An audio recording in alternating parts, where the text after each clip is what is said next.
All right, this second infographic from Sophia, which is a huge organization kind of dedicated to instructional videos. One of the few resources which have been really beneficial for me finding other flipped videos. This infographic from them describes the growth in flipped learning. As I said, just even from the beginning to the end of my sabbatical, the amount of resources that have showed up on the web has just exploded, which has been really exciting to see and to be a part of. Okay, so again, here's a little bit of a picture kind of describing what the flipped classroom looks like as opposed to the sage on the stage. You have the guide on the side, and this is a really good definition in particular of what the flipped learning is. Flipped learning is a pedagogical approach in which instruction moves from the group learning space to the individual learning space. And the resulting group space is transformed into a dynamic, interactive learning environment where the educator guides students as they apply concepts and engage creatively in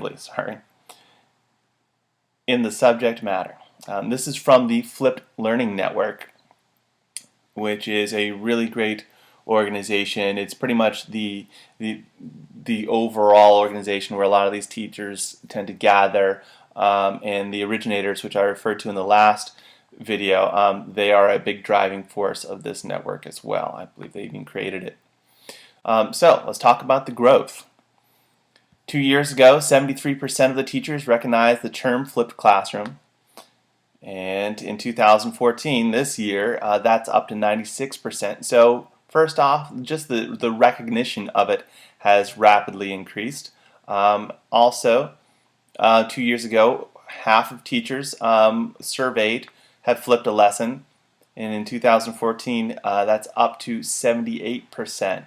So incredible growth from the teachers surveyed, that it's becoming easier and easier to do every year.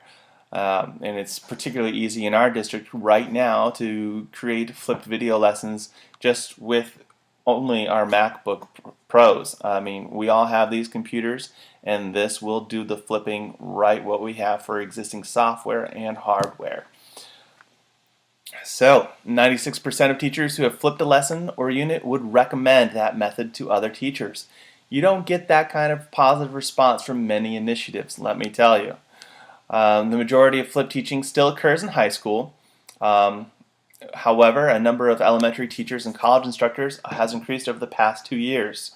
Flipped instruction also expanded in all subject areas, and of course, I'm doing my part to expand it in the English language arts area, which is probably arguably one of the more difficult areas to flip, because you could even argue that English in some way has already been flipped just without video. So close to half of the teachers researched have been teaching more than 16 years. This was surprising to me actually, because I've only been in this gig, well gosh, I've been 11 years, and I see a lot of things involving technology really only appeal to some of the younger teachers, but this shows that even more veteran teachers can find this easy enough and effective enough to incorporate into their teaching practices. So yeah, up 46%. And roughly 9 out of 10 teachers noticed a positive change in recent engagement, student engagement, since flipping their class. That's up from 80% from the 2012 survey, and 85% in the Sophia survey. Again, this is the Flipped Learning Network and Sophia. Those are probably two driving forces behind this this pedagogy. Okay, and this is also pretty cool. 71% of teachers stated improved grades, and even that's up from 2012. That's a pretty huge number, saying that flipped does improve grades, and over half measured improved grades by formative assessments. And a lot of teachers, and I definitely see this as being important, it seems to particularly help those who are English as a second language learners, special needs learners, and even advanced placement or advanced learners.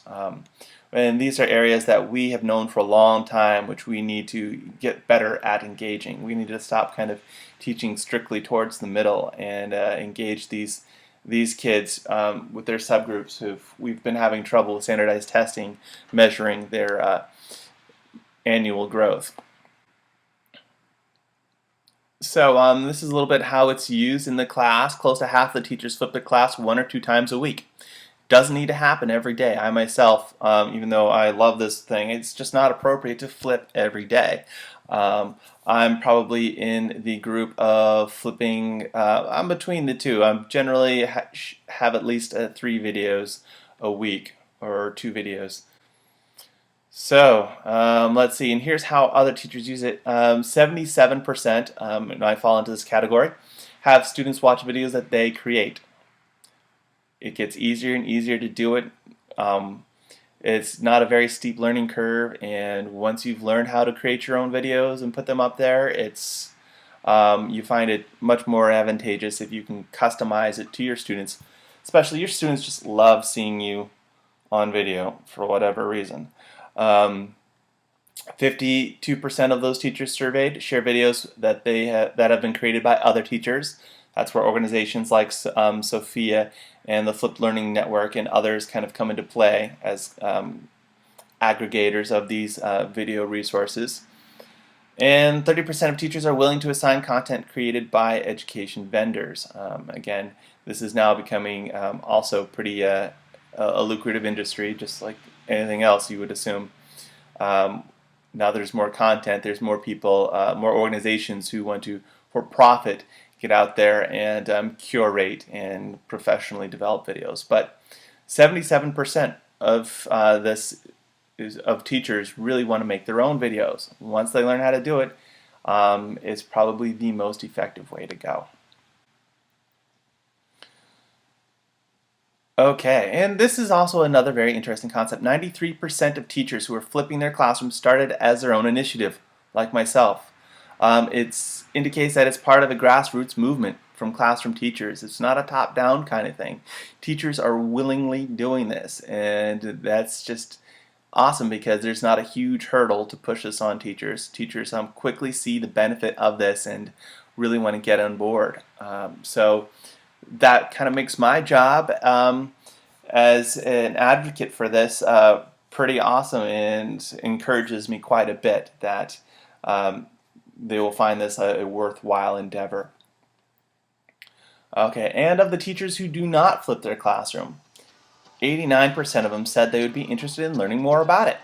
So the reasons why teachers don't flip, they don't know enough, and that's where I come in, and hopefully you will give me continued opportunity to spread the message and teach other teachers how to do this.